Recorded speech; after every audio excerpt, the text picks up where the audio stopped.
ദൈവതിരുനാമത്തിന് എന്നേക്കും മഹത്വം ഉണ്ടായിരിക്കട്ടെ. ഒരു കഥ പറഞ്ഞുകൊണ്ട് തന്നെ ആരംഭിക്കാം. ഒരു കർഷകന്റെ കയ്യിൽ 2 വിത്തുകൾ ഉണ്ടായിരുന്നു.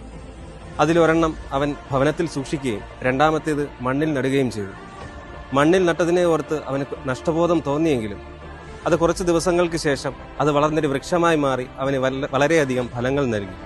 എന്നാൽ ഭവനത്തിൽ സൂക്ഷിച്ചവ അത് വളർന്നില്ല. ഇന്ന് നാം ചിന്തിക്കുന്ന വചനഭാഗം വിശുദ്ധ മർക്കോസ് ശ്ലീഹ എഴുതിയ സുവിശേഷം 8-ാം അധ്യായം 31 മുതൽ 37 വരെയുള്ള തിരുവചനങ്ങളാണ്.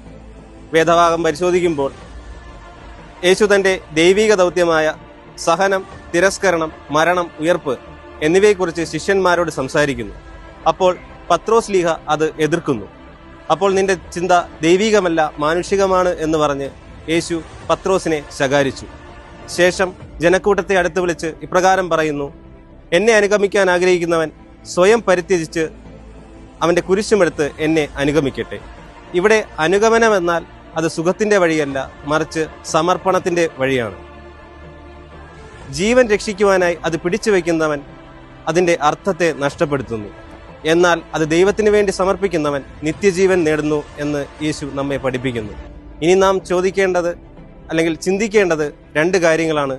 നാം ലോകത്തെ നേടുവാൻ ഓടുകയാണോ, അല്ലെങ്കിൽ ലോകത്തിന്റെ സുഖങ്ങൾ തേടി ഓടുകയാണോ, അതോ നമ്മുടെ ആത്മാവിനെ രക്ഷിക്കുവാൻ നടക്കുകയാണോ? നന്ദി.